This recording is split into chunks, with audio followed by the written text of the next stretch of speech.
Hello, beautiful people. My name's Kristen. These are my book reviews for the month of August. There's still technically 2 days left in August, and I may even finish another book. This has been my best reading month ever, and I even considered doing a book review in the middle of the month and doing two because this is going to be a little long. So I do want to thank you for tuning in, and I do hold up the book as we go along, but I need to caution you because there are at least four, maybe five-star books. So even if you think you aren't interested in a book, you may learn something really awesome, because I was surprised by some of the ones I read, and there were, even when they weren't 5-star, there's some really good reading. There was only like one that I wasn't real fond of. So let me share. There were 5 classics, 5 nonfiction, and 4 fiction, 4 fiction. So I will start with the Midsummer Night's Dream. This is a Shakespeare book, but this was a book that I bought at the Dollar Tree that it is all written in emoji style. But I was actually in this play in college. I played Flute Thisbe's character. This is the story in Shakespeare that's a comedy. It's basically there's a high wedding that's going to take place, and then there are star-crossed lovers that are just all teenage drama. They get lost in the woods where there's fairies, and they're having a dispute and magic powers going on. And meanwhile, there's characters that are developing a play that is going to celebrate the wedding in itself. And all the characters kind of get mixed up, and it's just kind of creative and funsy, and it was really cute in emoji. I was actually pretty impressed by it. For $1, I'm glad to own that. If you go to the Dollar Tree and see it, they had several of them. That was, of course, the one that I thought was clever, but pick it up. It's a good gift, too. This is the Tales from a Thousand Nights. It's also known as Arabian Nights, and it is a classic that goes over several short stories, including Alibaba and the Thieves with the whole open sesame, which I think was my favorite one. I really enjoyed reading that story. And it has Aladdin and the magic lamp. So, it's really always fascinating to go back and read the original story. And of course, it's shocking sometimes how unlike Disney some of these things are. So very unlike the Disney version, but still really fun to read that. There's always, of course, a few stories that you're just like, not as good. But some of these classics where they were developed from is just really fascinating. And this is one of those easy kind of classics that, because they're a bunch of short stories, it's easy to pick one up and read a short story and then put it down, and even read books in between the short stories to kind of help you process or think about it or get through it. So really enjoyed it. This one my oldest son gave me, I think, for Christmas. So it had been sitting on my nightstand, but it's just a beautiful copy. This is one of the Penguin cloth-bound classics, and I collect these. So really enjoyed reading it. And then I really wished I remember who recommended this book to me. I tried to go back and look, but The Diary of a Nobody, George and Weedon Grossmith. So this is a classic that is basically kind of written as a diary memoir of kind of the old high society English types. And at first I thought, oh gosh, this might be a little dry and boring, but it was very actually enjoyable. Just their accounts of running to their neighbors and running errands and getting the mail, and I mean, just all these kind of little everyday kind of things. It was kind of fun getting a glimpse into all that, and there was some humor. I actually laughed out loud a couple times, and so it was just kind of a fun, short, easy classic read. And yeah, I really enjoyed that one. And then the 4th classic I read is the Lewis Carroll Jabberwocky. And this is the same author who did Alice Through the Looking Glass, Alice in Wonderland, all that kind of good stuff. And this is the collective short stories and poems. This is where the famous poem about the time has come, the walrus said, to talk of many things, that one. And what's fascinating is I always had studied that where that's where the start of the story was. The time has come. But there's a whole previous story poetry that is before that that makes even more sense, because basically, I'll share this one poem. Obviously there's a lot in here, but the walrus makes friends and invites the oysters to lunch with him, to dine with him, not realizing, of course, that they're going to be the meal, right? So, the lesson is you got to be aware of the situation and not get led astray into these situations. But the first part talks about the older, wiser oysters recognizing that this is not a good deal and saying, no, we're going to pass on by. And then the 4 youngsters who didn't know any better say, yeah, let's go to lunch. So, I mean, that was a much more developed, awesome story. This is why it's awesome sometimes to go back, even if you think you read the stories back in school. I honestly don't remember that whole first part. I remember it starting with "The time has come," but that is not where it starts. So, I get so excited about these things. Then this one is one of my 5-star horror classics. This is going to be my very favorite Ernest Hemingway, Farewell to Arms. So, For Whom the Bell Tolls was also very good, but it's very steeped in the middle of the war tactics and battles. This one, although it is still, of course, obviously set in war, deals predominantly around a romantic interest and a story, and kind of wrestling with getting kind of away from the war and what the bigger purpose of life is, kind of thing, and just beautiful.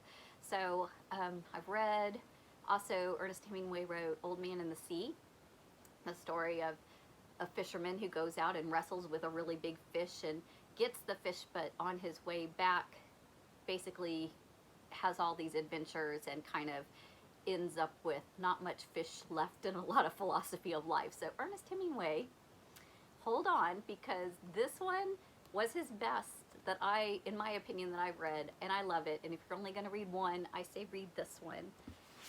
But in my coloring in classic, I got this nonfiction book about Ernest Hemingway, which when I got this, I already owned. I'd read For Whom the Bell Tolls and Old Man in the Sea, but I hadn't read my Farewell to Arms, but I owned it. So I said, I'm going to read that and then read this. And I'm really glad I did. This was a fascinating story about the life of Ernest Hemingway. I don't know that it's the absolute best writing, but the facts of his life and who he was and all the things that he experienced. He lived in several different countries, had like a very deep connection with Russia, with China, lived in Key West, where you can still visit his house today, spent most of his time and most of his love was actually in Cuba. He was very, very fond of Castro and a lot of the political happenings that were going on, and but an American patriot who actually was in wars. He actually served in war in France and did some of the actual kind of officer calls. Fascinating life. I don't know if there's a better book about his life, as far as the style of how it's written, but this one was fascinating and well organized in the progression of his life.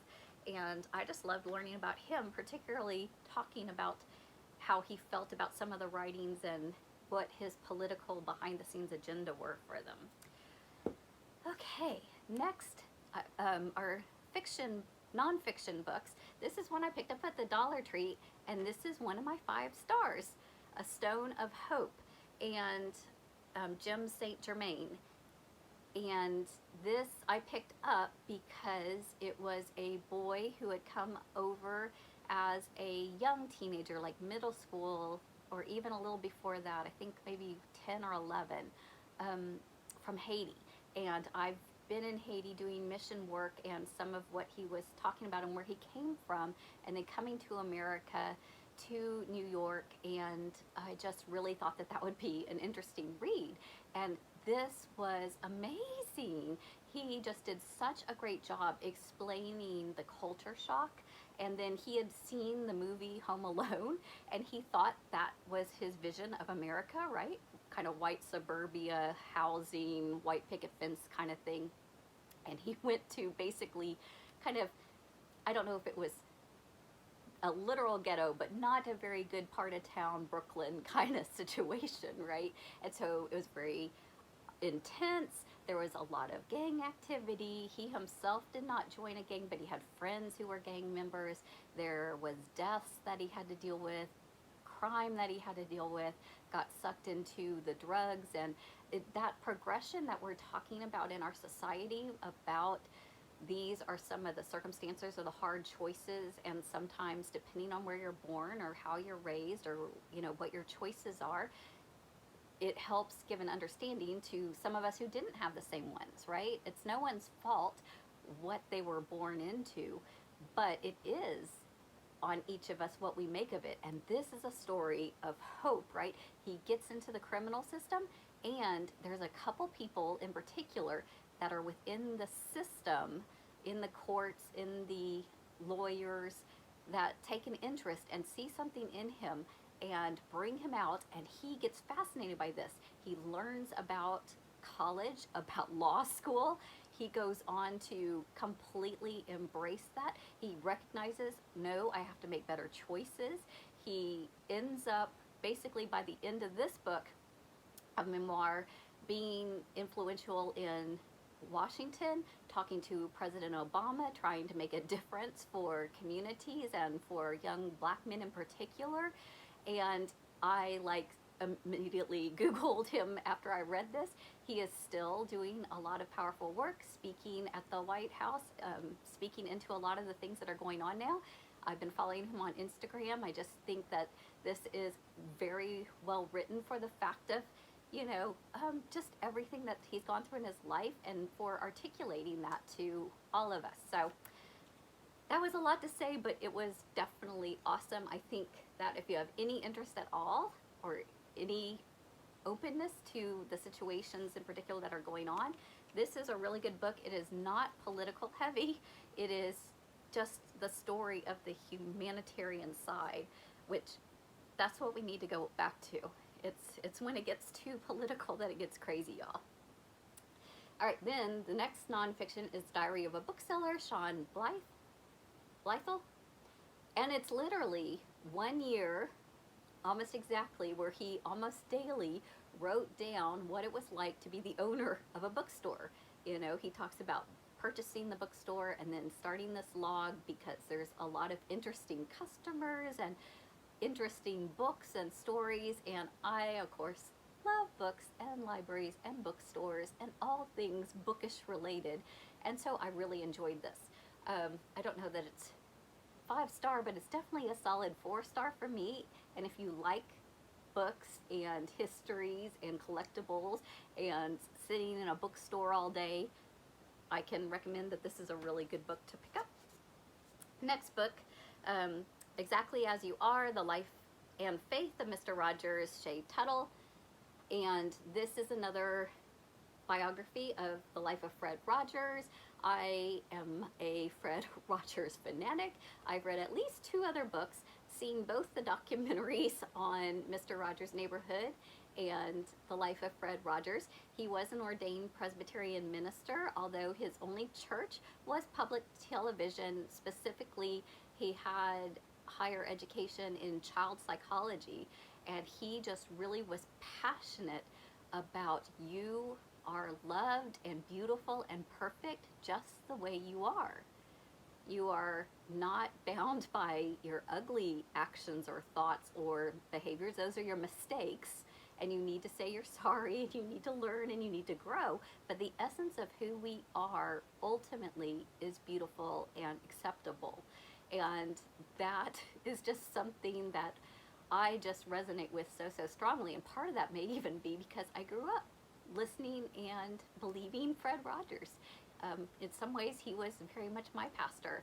And I really, even despite the fact that I had already knew so much and so many of these stories and accounts were so familiar, the thing that really struck me about this book in particular is his prayer and discernment for people, for loving on people. Every morning he would get up and he would pray and petition for the people around him.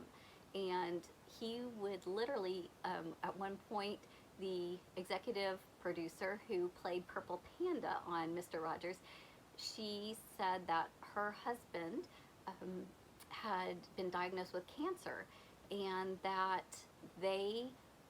she believed that they prayed and he was going to be healed. She later went on to become a Episcopalian priest. But one morning she woke up and her husband was dead next to her in bed, and she was in shock. And lo and behold, her doorbell rings, and it's Fred Rogers. She said he's shifting and licking his lips and so nervous because she knew his habits. And he said that he just felt the need, that she needed him. And so he came in and helped her, call the funeral home and cried with her. And she said, I think Fred Rogers was the only one I remember at least weeping with me. And that kind of passionate, just listening to the Spirit and just being available for the hurts of the world, even when he obviously didn't know why he was going over, he didn't know that had happened, right? That's just testimony to who he is. And there were several stories like that and about his life. And if you have any interest in public television, children's programs, or Fred Rogers, highly recommend it. Good book. I love the way it was written out, particularly if you are a churchy kind of person. A lot of the layout was beautiful. This one, it's hard to see the cover. It's The Wine Lover's Daughter. It's a memoir by Anne Fadiman. Anyway, it's a cute cover, but it's blowing out a little. But this is basically an autobiography about a daughter, all about her father. And he was a wine connoisseur and fanatic, and just really well versed and studied on wines. And he was an avid reader. By the time he was like 14, he had already read a good majority of the classics, probably more than I've read now. Even as a teenager, he just was that kind of person. So you would think that this book, since I love wine and books, would be perfect. But I really found this book a little difficult to read. I read it because I was interested in a lot of things, but there were some things I just started skimming through. And in the end, I appreciated him and knowing him, but I didn't really care for the book. So it was a Dollar Tree. So I didn't invest a whole lot in that, but that's probably my least favorite book. Well, it's my least favorite book for this month. Next, this is The Fox and the Star. This is a children's book, and so this one's an easy read. I don't know, it has beautiful artwork all throughout it, and basically it's a story of a fox who has a friend who's a star, and then the star goes missing, and the fox has to go look for his friend the star, and of course ends up journeying away where he sees even more stars. And it's kind of a story about lost and found, and getting over the fear of sameness and that kind of stuff. So just beautiful artwork, beautiful book. Would make a great gift for an adult even, but definitely for children. Then we're on to our fiction books. The first one is The Woman in the Window, A.J. Finn, and this is, you can find a lot of reviews on YouTube about this. I think this is a 5-star book. I love this book. It's a woman who has that kind of fear of venturing outside. Like, she actually has panic attacks and blacks out if she leaves her apartment. So she spends her time looking out the window and even taking pictures of her neighbors, right? And she thinks that she sees a crime go down, and she gets real involved in her neighbors' lives, and it's very reminiscent of the Rear Window movie, which is fascinating. And I love this book because one of the things she does, because she's trapped in her house, and she does some consulting, I guess, as she has a degree in psychology and trying to help other people. So she does some of that from home, but most of her time she spends watching black and white old movies. And she actually talks about some of those movies, and then she'll describe scenes that she's seen, and then she kind of relates them to what she's seen in her neighbors. And so sometimes in her mind she's wondering if she's projecting the movies on, right? So I'm waiting for her to talk about Rear Window because she's living that one, right? And so, but it's never mentioned. All these other movies, oh, I just love that though. That was just awesome. It's just like this movie kind of adapted and modernized and incorporated to all these other movies. And you really, or I had a hard time figuring out exactly what was truly going on, you know, trying to discern what was in her mind and what had happened to her and why was she like this and how did that influence what she was seeing, and was what she was seeing actually a crime or something bad, or was she projecting? And it was a great thriller. I loved it. Loved it. Then Liane, Moriarty, Truly Madly Guilty. This is one of the authors that I truly, truly love. She wrote Big Little Lies, which is one of my probably all-time favorite fiction books. And this one, I also am going to give 5 stars to. I just thought that it was the same kind of format that I truly fell in love with Big Little Lies, where in Big Little Lies there's a incident that happens at the beginning, and then it starts like 12 months before the incident, you know, and goes all the way to it, and then debriefs it afterwards. And this one is a barbecue. So there's a neighborly barbecue, and it's like before the barbecue, day of the barbecue, you know, previous, back, and it's kind of the flash forward, back sideways. You're trying to figure out, now why did this character think that or do that? And I thought the characters were likable. I wanted to know what was going to happen and what was going on. Very quick, fast read. Even though some of these books are, yeah, they're over 500 pages, but I think I read it in a couple days because it was just one of those books you don't really want to put down. You're like, oh, what's going to happen? Or why'd that happen? Or, oh, that's why that happened. And I just love that. That's my kind of fiction book. So, Truly Madly Guilty, 5 stars. And my last 5-star, and I don't know if this is my favorite book of the month, but probably I'm going to go ahead and say The Shadow of the Wind, Carlos Ruiz Zafon.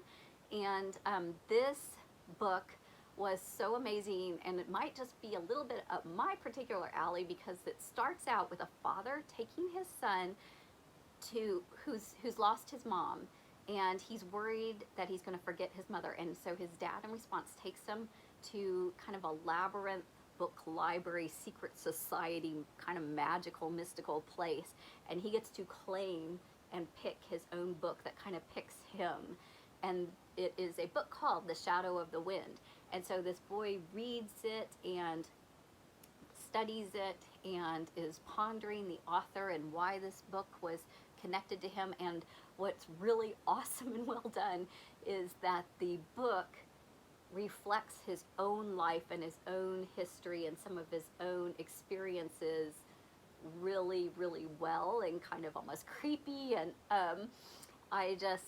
the only part that maybe was a struggle for me was there's a romance kind of underlying story, and I'm still not completely sold that a couple things felt like really realistic, or like in the romance or in the relationship part. But maybe that's just me, and you know, how I respond to relationship, and this one wouldn't be different. But the other thing, let me see if I can find it in the back real quick. This is obviously that book labyrinth place is fictitious, but the places in the book and the settings of the book were all truthful, real places in Spain, and you can actually go and walk the streets and see a lot of the places and things that the book talks about. So you can actually kind of tour the book, if you will, and kind of bring some of that back to life. And I just loved it. Just, you know, if you're a big romance person, you're wanting to be romance, this might be a little frustrating, but as a learning about Barcelona and Spain and this secret kind of thriller mystery and trying to figure out what the heck's going on, I will say that the big mystery, I figured out pretty quickly by the middle of the book. I was like, oh, this is what's going on, and that was what's going on, and it didn't matter that I had it figured out. Like, it was still really, really good. So that is my books of the month, and I thank you for spending this much time with me, allowing me to share, to be so excited about what I'm reading, and I look forward to reading more in September. If you have read any of these books and want to leave me a comment back, want to read one of these books now that I've talked about it, or if you're reading a particularly great book and you think I might like it because you can hear my taste and flavors of what I like, leave that for me below in the comments too. One of my favorite parts about these videos is feeding back and talking to y'all, and from the other YouTube videos I watch as well as my own viewer comments, a lot of that's how I end up with the books I pick. Kind of why sometimes it seems like it's a little eclectic in the choices. But y'all have awesome month. Happy reading. Take care, and I will see you again soon.